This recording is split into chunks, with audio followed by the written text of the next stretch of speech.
yaitu membersihkan kedua telapak tangan. Dilanjutkan dengan membasuh mulut sebanyak 3 kali, membasuh lubang hidung selama 3 kali, selanjutnya membasuh muka selama 3 kali,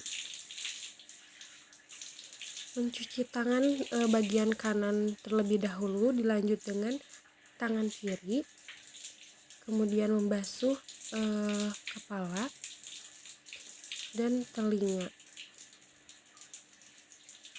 Dan yang terakhir, membasuh kaki, dimulai dari kaki kanan dilanjutkan dengan kaki kiri. Dilanjutkan dengan doa selesai wudhu. Untuk tayamum pertama bismillah terlebih dahulu.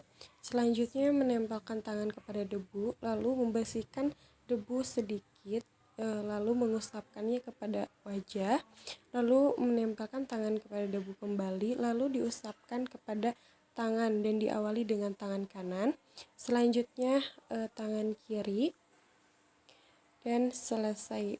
Lalu diakhiri dengan doa. Untuk praktik sholat, saya mempraktikkan sholat asar.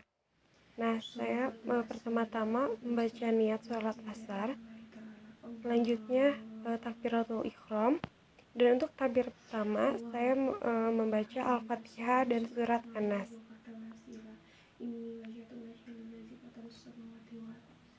Selanjutnya ruku dengan punggung yang lurus dan tidak melengkung.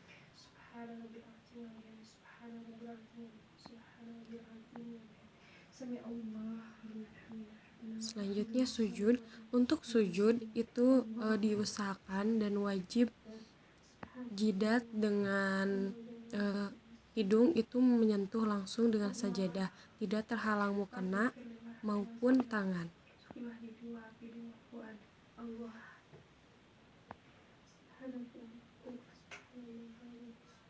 Untuk takbir yang kedua, saya membaca Al-Fatihah dan surat Al-Ikhlas.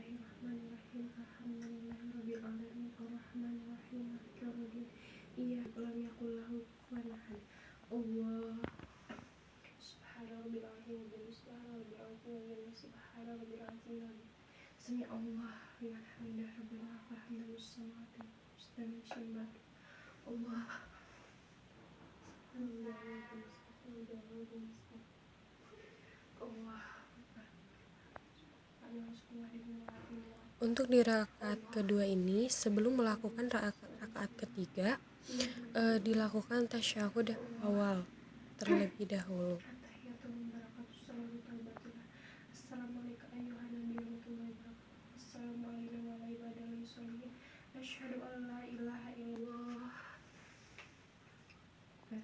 Bismillahirrahmanirrahim. Alhamdulillahirabbil alamin arrahmanirrahim maliki yaumiddin.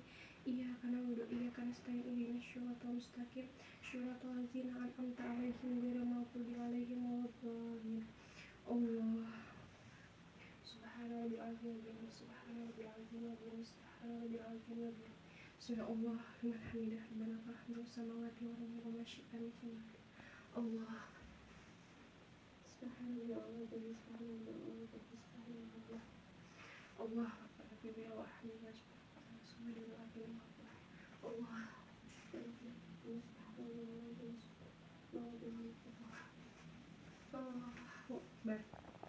Bismillahirrahmanirrahim. Alhamdulillahirabbil alamin arrahmanirrahim maliki yaumiddin. Iyyaka na'budu wa iyyaka nasta'in ihdinas siratal mustaqim siratal ladzina an'amta 'alaihim ghairil maghdubi alaihim waladdallin.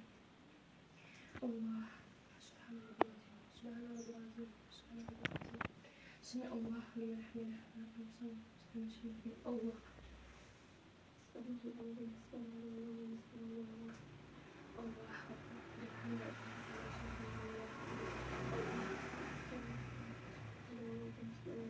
Dan yang di rakaat keempat yaitu melakukan tasyahud akhir,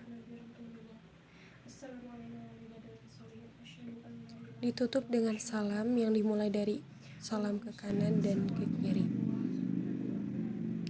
Dan tidak lupa untuk berdoa, wajib sekali berdoa setelah sholat.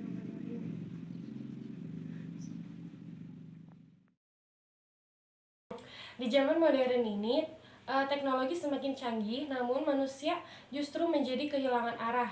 Seharusnya kemajuan teknologi ini bisa dimanfaatkan untuk hal-hal yang positif. Namun yang terjadi itu sebaliknya, manusia semakin jauh dari Allah. Astagfirullahaladzim. Bahkan manusia mulai melupakan tugasnya di dunia. Alangkah baiknya jika sebagai hambanya yang beriman, teknologi bisa digunakan untuk menyebarkan kebaikan. Contohnya seperti berbagi informasi seputar keutamaan beramal, tips meningkatkan ibadah dan lain sebagainya. Sangat disayangkan apabila internet hanya kita gunakan itu atau hanya dijadikan sebagai sarana menyebar informasi yang kurang bermanfaat dan tidak patut untuk dicontoh masyarakat. Nah, menyebar kebaikan itu dapat menjadi sebuah amal jariah.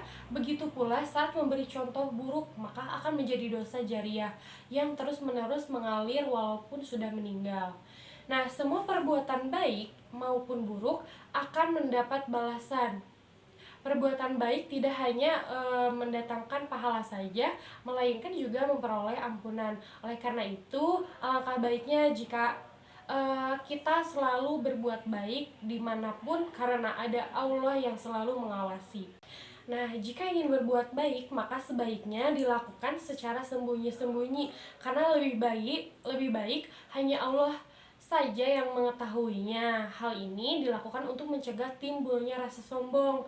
Nah, demikian kultum yang dapat saya sampaikan. Semoga bermanfaat bagi kita semua dan terima kasih atas perhatiannya buat teman-teman yang berkumpul di sini. Assalamualaikum warahmatullahi wabarakatuh. Assalamualaikum warahmatullahi wabarakatuh. Saya Herapianti Priyana. Di sini saya akan menjelaskan tentang zakat. Seperti yang kita tahu, membayar zakat itu merupakan salah satu kewajiban dalam Islam. Ada berbagai macam zakat. Yang pertama ada zakat mal atau zakat harta, hingga zakat fitrah yang harus ditunaikan saat bulan Ramadan. Pengertian zakat sendiri itu berasal dari bahasa Arab, yakni zaka yang artinya bersih, suci, subur, berkembang. Zakat ini juga memiliki arti yang artinya itu bagian tertentu dari harta yang wajib dikeluarkan oleh setiap muslim apabila telah mencapai syariat yang ditetapkan. Sebagai salah satu rukun Islam, zakat ditunaikan untuk diberikan kepada golongan yang berhak menerimanya. Golongan yang berhak menerima zakat yaitu disebut dengan asnaf. Makna tumbuh dalam arti zakat itu menunjukkan bahwa mengeluarkan zakat sebagai sebab adanya pertumbuhan dan perkembangan harta. Pelaksanaan zakat itu mengakibatkan pahala yang sangat banyak. Kewajiban zakat itu tersendiri bagi umat muslim yang mampu tercantum dalam surat At-Taubah pada ayat 60, ayat 71, dan ayat 103. Dalam Al-Quran, ada 8 golongan yang berhak menerima zakat, yaitu antara lain, yang pertama ada orang fakir, yakni orang yang tidak mempunyai harta dan tenaga untuk memenuhi kebutuhannya. Yang kedua ada orang miskin, yaitu orang yang bekerja tapi tidak mencukupi kebutuhannya atau dalam keadaan serba kekurangan. Terus yang ketiga ada amil atau orang yang mengelola zakat.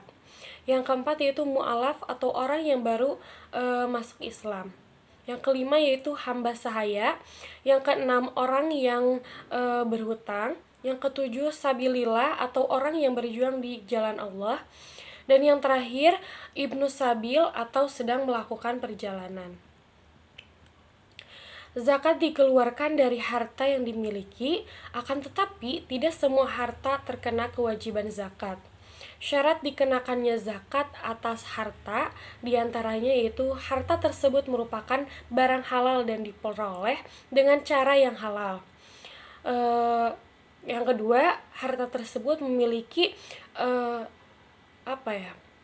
atau dimiliki penuh oleh pemiliknya. Yang ketiga yaitu harta tersebut merupakan harta yang dapat berkembang.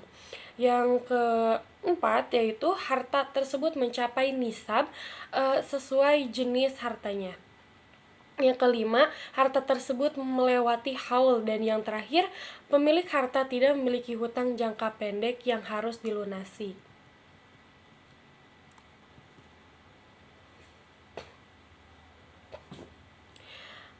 Seperti yang saya jelaskan tadi, bahwa zakat itu terbagi menjadi dua, yaitu zakat mal atau zakat harta dan kemudian zakat fitrah. Nah, zakat mal atau mal zakat adalah zakat yang dikenakan atas segala jenis harta yang secara zat maupun substansi diperolehnya, tidak bertentangan dengan ketentuan agama. Sebagai contohnya, zakat mal itu terdiri atas uang, emas, surat berharga, penghasilan profesi, dan lain sebagainya.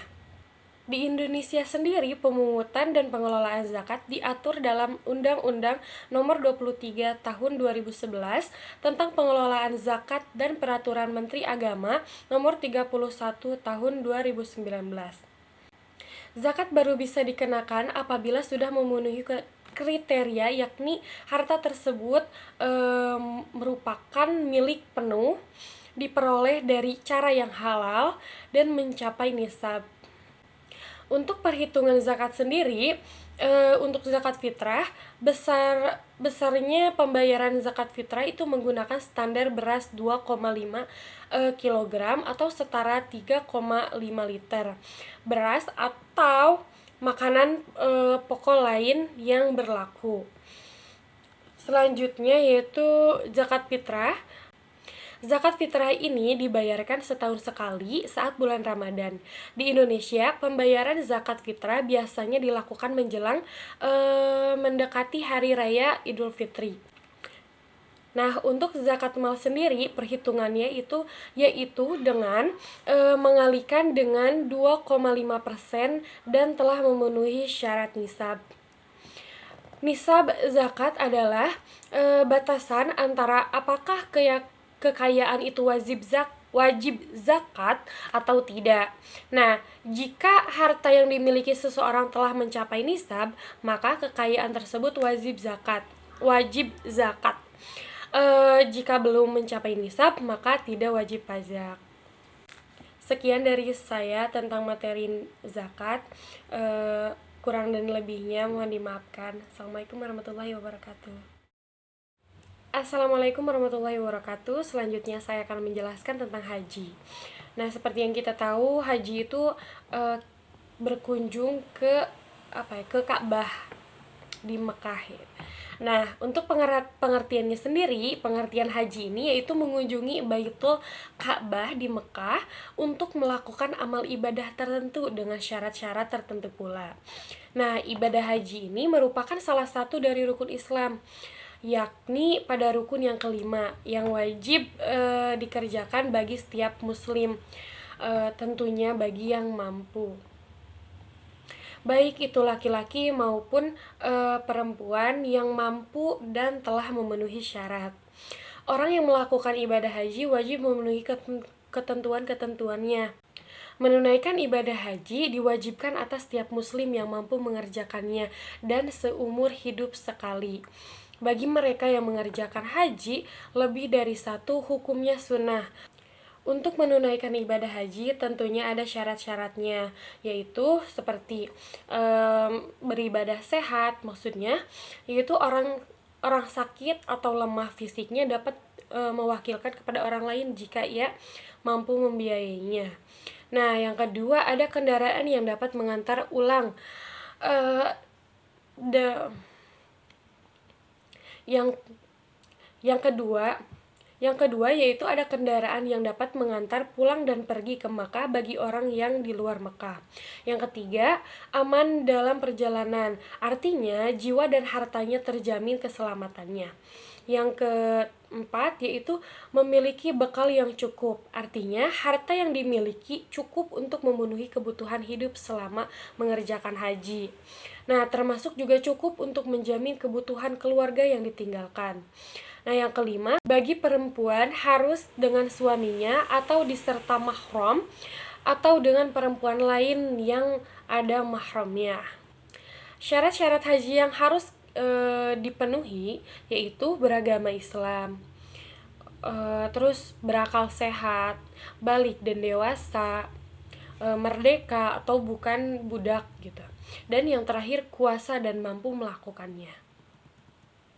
Untuk rukun-rukun haji, nah rukun-rukun haji itu adalah perbuatan wajib yang wajib dikerjakan dan tidak dapat diganti dengan membayar denda. Nah, meninggalkan salah satu rukun haji akan gugur atau tidak sah ibadah haji tersebut. Nah, rukun-rukun haji itu yang pertama ada ihram, yang artinya berniat mengerjakan ibadah haji atau umroh dengan memakai pakaian ihram, pakaian berwarna putih bersih dan tidak berjahit. Nah, yang kedua yaitu wukuf di padang Arafah. Wukuf adalah hadir di padang Arafah pada waktu zuhur, dimulai sejak tergelincir matahari tanggal 9 Zulhijjah sampai terbit fajar tanggal 10 Zulhijjah pada bulan haji. Yang ketiga ada tawaf. Tawaf adalah mengelilingi Ka'bah sebanyak 7 kali putaran, dimulai dari Hajar Aswad dengan posisi Ka'bah di sebelah kiri. Orang yang bertawaf yaitu berputar kebalik arah jarum jam. Orang yang tawaf harus menutup aurat secara suci dari hadas dan najis. Nah, yang keempat yaitu sa'i. Sa'i adalah berlari-lari kecil antara Bukit Safa dan Marwah. Ketentuan sa'i harus dimulai dari Bukit Safa dan diakhiri di Bukit Marwah. Sa'i dilakukan sebanyak 7 kali dan dikerjakan setelah tawaf. Yang kelima yaitu menggunting atau mencukur rambut. Nah, waktu mencukur rambut setelah melempar jumroh Aqobah pada hari nahar, apabila mempunyai kurban, mencakup dilakukan setelah menyembelih hewan kurban. Mencukur rambut sekurang-kurangnya 3 helai rambut. Yang keenam yaitu tertib. Tertib berarti menertibkan rukun-rukun haji tersebut. Artinya harus berurutan dimulai dari niat ihram, wukuf, tawaf, sa'i, dan menggunting rambut. Sekian dari saya. Kurang lebihnya mohon dimaafkan. Wassalamualaikum warahmatullahi wabarakatuh.